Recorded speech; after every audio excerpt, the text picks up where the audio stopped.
Hi everybody, welcome back to the channel. My name is Millie and I think we're on episode 5 of Pickups and Playlist. I could be wrong. Basically, what this video is and this series is me going over all of the games that I've picked up, played, completed over the last month or so. I think the last video was at least a month ago, so we have a lot to go over. Now these videos are only fun if you get down in the comments and you tell me what games you bought, that you played, and you completed as well. So make sure you head down into the comments and let me know what you've been up to this last month. As always, we are gonna start with the pickups. First things first, I got a copy of Donkey Kong Bonanza. I played and finished the game. This game, I will just say, it was a lot of fun. So I will give a little tiny spoiler of a review later in the video. Next, I found a copy of Cult of the Lamb for really cheap. I have played this game before, but I wanted a physical copy, so now I have it for the collection. And I think it was like $10 or $15, so it was cheaper than usual. Oh, I forgot to show you, also got the amiibo for Donkey Kong Bonanza. So there he is, and Pauline on there. I mostly got it because I wanted Pauline. So there it is. I also had pre-ordered a physical copy of the Tales of the Shire with the special sleeve on Nintendo Switch. I have a lot of thoughts on this game, so I will have that later in the video. The physical edition is very pretty and very nice. It comes with, actually let me show you, it comes with this map and it's chunky. This thing is chunky. So it's really big. I probably shouldn't even open it because it's gonna, oh my God, don't rip. Oh. I'm having a hard time, guys. You see it? It's big. The color needs to recorrect itself on the camera now because I had this thing in front of my face. I folded it back up. Back in the case you go. No inside cover art though, kind of lame. But the sleeve is really pretty. I was expecting the sleeve to be embossed and it's not. So that's kind of a bummer, but it is very nice. The last bit of my haul is all from a convention I went to and I posted a video on 2 weeks ago, I think. That was the Retro Game Expo 2025. Utah Retro Game Expo 2025. So I found a booth that was selling all 3 Atelier Iris games. So I have all of those. Very excited. I mean, look at how cute that art looks. It looks adorable. So the only problem is I don't have a PlayStation 2 right now. We gave my older brother our PlayStation 2 thinking that we weren't going to use it anymore because the only games we really had on it were Final Fantasy games, which did come to the Switch. So at one point I just thought I don't need this anymore because I have these games on other systems, so I can like get rid of this. And now I want it back because I have PlayStation games to play. So regrets. Anytime you sell or give away a video game, it's just not instant regret, but down the road regrets for sure. I also picked up 2 Harvest Moon games while I was at that convention, and I'm almost done collecting all the Harvest Moon games, so I'm very excited. So I got Back to Nature on the PlayStation, but you see the cover art there. It has the manual in it. The manual is also the cover, so it's kind of hard to get out. But one thing that surprised me is that the discs are black. Isn't that cool? I didn't know that. Or at least this disc is black, so on the back. So got some nice little interior art there. So very, very nice. And then I also got Harvest Moon Game Boy Color. So there's 3 Harvest Moons on the Game Boy, and this is the first one, or sorry, this one's not color, it's just Game Boy. So you have this one, and then I think 2 Game Boy Color ones, and I have this one, and I have this one and the second one. That's everything I picked up. So I have a lot to say about games that I've completed. So we're gonna backtrack here, back to Donkey Kong Bonanza. This game was a lot of fun. And like literally the feeling you get is just pure fun and joy. There's a lot of dopamine when it comes to collecting all the collectibles. You have all the bananas. The story was really cute, and I really felt like I fell in love with Pauline and her character, because I feel like I didn't know much about Pauline and her character, her story, who she is, and now I feel like I connect with her a lot more after playing this game. It runs really well on Switch, and it looks fantastic on Switch. And we also tried out playing on the Switch 2. You can co-play with the Switch 1, so you'll stream the game to the Switch 1. We tried that out. There is lag when you do that, especially if you dock it to a TV, the Switch 1. Really bad lag, but it was still a lot of fun. We got to try out that, and enjoyed it. I have a whole vlog on when I played this game, so go check it out. Spoiler wise, I do have one tidbit to say, because I did complete the game. If you don't want this spoiler, it's not that much of a spoiler, but just skip ahead a few seconds. So this game has too many fake out endings. I got to a point where I was like, I want to finish this game. I want to complete another game off my backlog, and I'm ready to beat it. So I sat down over the course of a weekend, and I just played and played and played and played and played. And the first time I hit credits, I was like, yes, I did it. And then it was a fake out ending, and there was more. And then I hit credits again, and then there was more. And there was too many fake out endings. I just wanted it to end when I thought it was going to end. It was a little bit frustrating. And I will say also, the bosses are really easy in this game up until the very end. And then for some reason, it's really difficult. So I don't know why. Let's talk about Tales of the Shire next. This game, I like the gameplay mechanics on it. The only reason I bought Tales of the Shire on Switch is because they had a physical edition, and I'm a physical collector. Otherwise, I would have bought this game on Steam. The graphics are a million times better on Steam. The graphics are terrible on Switch.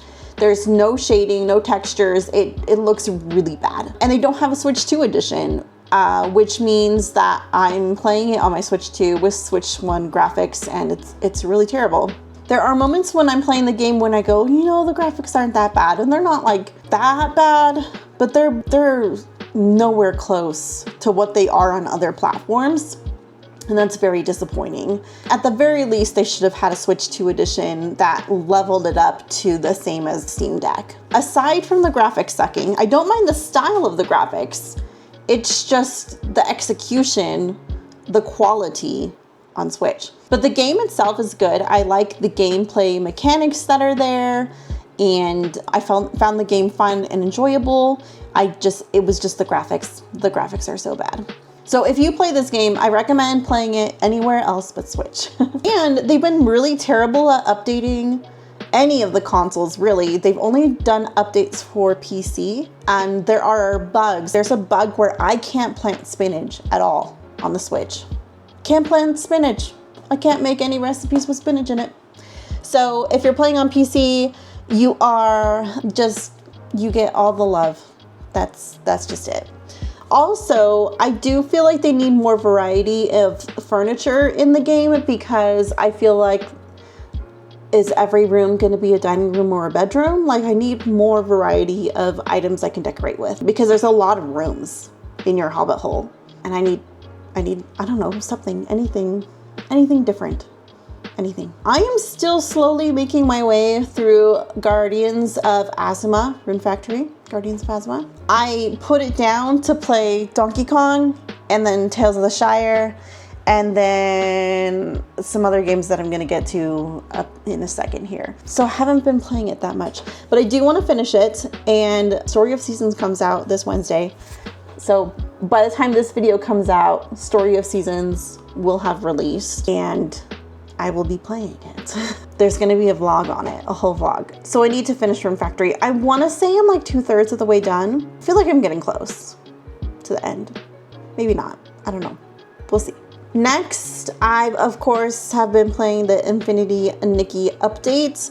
This is the Dawn Queen Island or something like that. It's got like a whole new area, plus the ink drawing area of the same area. I don't know, but mostly I just really wanted the little cat outfit where she gets to sprint and turn into a cat.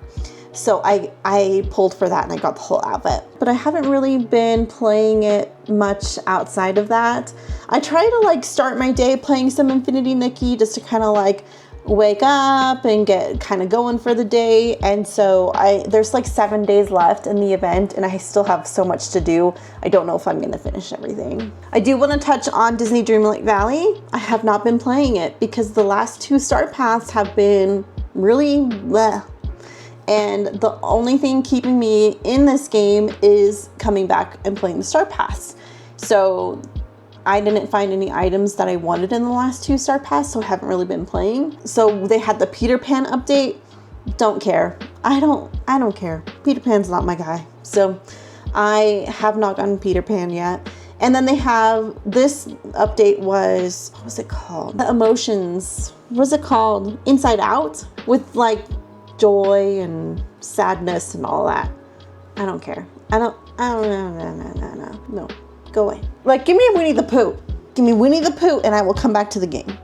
Anyways, not really playing that one right now. So there is a new idle game that I've been playing called Whimside. It's basically like Pokemon meets Rusty's Retirement because it's like the type of game that sits at the bottom of your screen and it just does whatever in the background, and it has good like audio cues. When one of the creatures pops up that you don't have, it'll make a little chime noise. And then when there's like a shiny one, I don't know what it's called, but I'm calling it a shiny, like a shiny Pokemon. It plays like this music and it gradually gets louder and louder until the shiny disappears. And so you like are working and you hear the music and you're like, oh, where is it? And then you like find the shiny and you get it. And you can also breed the creatures, and basically to unlock more of the map on the bottom, you have to find the right creature, and each creature is just basically procedurally generated, and they have 5 or 6 features that it just randomizes. So like you can have a duck face, or like a bison body, or a shark tail. Like it can have different things, and then also it can be a specific color. So I just have that on while I'm working, and it's not too distracting. I just have it on there and I listen for the cues, and then I tap in and then tap back out. So also, the Spirit City Lo-Fi Sessions DLC dropped today. That is another idle game that I like to put on while I'm working. That one is more about listening to the lo-fi beats, but there is creature collecting in it. So basically what you do is you can decorate the space. It's like your very own live lo-fi girl. And depending on the activities, the space, the ambient noises, the lighting, all the different things that you choose, it will unlock a new creature. So there's this book that tells you, like gives you hints of what criteria needs to be met in order to unlock a creature. So then you can go in and change, like it'll be like, oh, I like to read when the sun is setting on a snowy day. So then you can change it to like snow, the sunset, reading by the window, and then you'll unlock your creature. So they just released All Aboard, which is a new DLC that takes place on a train. So instead of sitting in your home, now you're on a train and you can sit on the interior of the train or a little exterior balcony thing. And there's different places that the train can go past that you can set in the settings. Anyways, it's super fun, super chill, and you just let it play. And as it sits, you earn coins to purchase in-game decorations, so you can redecorate anything, and it's just cozy and fun. 2 more games that I've been playing and that have been keeping me from playing Rune Factory. First one is Tiny Bookshop. Tiny Bookshop is on Switch, but I'm playing it on I'm playing it on Steam. I wanted to play it on Steam Deck, but the cloud saves don't transfer over right now, so I have to just keep playing on my computer. So I'm playing on my PC. But it's very cozy. You basically just run a little bookshop. It's like a little mobile, tiny bookshop, and it's on this coastal town, and you can go to the beach or the cafe or the university, and you can sell at different locations, and at different locations, people prefer different books. Certain characters prefer different books. You can unlock items to decorate your bookshop, and those items will have impact on what types of books will sell every day. It's a lot of fun. I'm having a lot of fun with it. I like to grab a little cozy drink. I've been drinking my like fall pumpkin chai lattes, and I'm in my cozy fall ambient room, and I've just been enjoying it a lot. Highly recommend that one if you're looking for just a really calming, cozy game. Actually, this one I should have put in the completed section is this Seat Taken, which is another really cute, cozy game. I think I beat it in like 7 or 8 hours. And it is a puzzle game where basically you have these little people, but all the people are different shapes and they're really cute. And you have to sit them down so that they're all happy.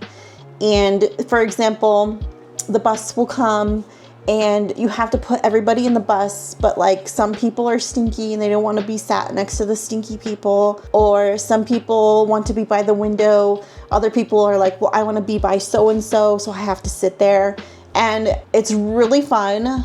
I really like how the puzzles change and evolve throughout the level. So, you know, first it's kind of simple and you're putting people in buses, and then you're putting people in office spaces and restaurants, on the beach, at a wedding or something. I think it was a wedding. It was at a party. But it was really satisfying when you solve the puzzles. Most of them are pretty easy, but there were quite a few that I got stuck on for a little while, had to walk away, came back to the puzzle and figured it out. I had a lot of fun with that game, and hopefully they come out with like a DLC or something, or a second game, because it was really good puzzle game, really good puzzle mechanics. So that's everything that I played and completed. Let's talk about the games that are coming out pretty soon here. So this Wednesday, which will be last Wednesday by the time you see this, is Story of Seasons Grand Bazaar, which I'm very excited about because Grand Bazaar is one of my favorite Harvest Moon games. I have it up here on the shelf right there, and I just love it. The bazaar, the windmills, it's fantastic. So I'm very excited to play this again, reimagined with better graphics and quality of life and everything. I think they went above and beyond. I haven't played it yet, obviously, but it sounds like from what everybody's been talking about from the people who have played it, that they have really done a really good job updating this entry and really modernizing it and adding to it so it's not just like a copy paste of the game. So we have that coming on Wednesday, but also I heard of this little indie game called Whisper of the House, which is a little cozy cleaning, decorating, unpacking kind of game. So I'm interested in that. I can't remember if there's a demo out right now. I should see, and then maybe I'll try that before I might buy that one. I think it sounds like it would be a lot of fun, right up my alley. Then later in September, we have Atelier Resleriana, what is it called? The Red Alchemist and the White Guardian. That's a really long name. This is the second Atelier game that we are getting this year. The first one being Yumiya, which came out in January, February, something like that. I haven't played Yumiya yet, but I do think this one, based off the trailer, looks a little bit more cozy than Yumiya. So I might end up playing this one before Yumiya, just because I kind of want to like ease back into the franchise. Because I haven't played any since Ryza 3, and I didn't really like Ryza 3 that much. I didn't finish it. So, and I don't have plans to finish it or restart it at this point. I've moved on. I'm sorry. And then I think Lego Party is coming out in September, which will be an interesting one to watch out for. It could suck or it could be really fun and awesome. So my husband is a huge Lego fan, and I also like Legos. I have some Legos in here. So I think that one could be a really fun party game. We shall see. On to channel updates. I just want to toot my own horn a little bit and I'm just proud of myself for posting weekly long form videos like I said I was going to. And I have weekly long form videos planned out until the end of September, I think. And then I need to fill in some gaps and plan out some more. But I'm finding a good rhythm with getting these videos out. So that's been a lot of fun, and I'm just proud of myself for doing what I said I was gonna do. I did, however, say also that I was going to post like more like 5 shorts a week, and I kind of fell off of that a little bit because I had family in town and I just got a little bit burned out, but I'm kind of ramping back up to that again. Also, in case you didn't notice, I got new shelves. So my setup looks a lot different. Well, I mean, like, enough different. It doesn't look too different, but I'm excited for the new shelves. My shelves have always been kind of my brand identity because I do a lot of faceless shorts, reels, TikToks, that sort of thing. So when people see my content, the first thing they see is typically my shelves. So it's kind of exciting to have them updated because it's like my brand 2.0. With that said, I know my long form videos almost always have my face in them, but my short form videos hardly ever have my face in them. And so I want to slowly start rolling out more content on short form where my face is present and you can see who I am. I don't necessarily want to be a faceless account. So that's all the channel updates. In terms of upcoming videos, next week you can expect a Story of Seasons Grand Bazaar vlog where we will play the game, and we're also gonna go to the fair. And I might go to farmer's market or something because it's like farmer's market, bazaar. And then I do have a plan to show off the Harvest Moon collection after we get this, because I ordered the special edition of Grand Bazaar. It's my first special edition. And so I am super excited, and we'll show off the whole collection. So I don't know, yeah, that's what I've been up to. What have you been up to? What are you doing? What you playing? Let me know in the comments what games you just can't stop playing. Right now, my 2 favorites are Tiny Bookshop and Is This Seat Taken? Thanks for watching the video. I hope you had fun. Let me know down in the comments what you're collecting, what you're playing, and of course, as always, happy gaming, happy collecting, and I'll see you in the next video. Bye.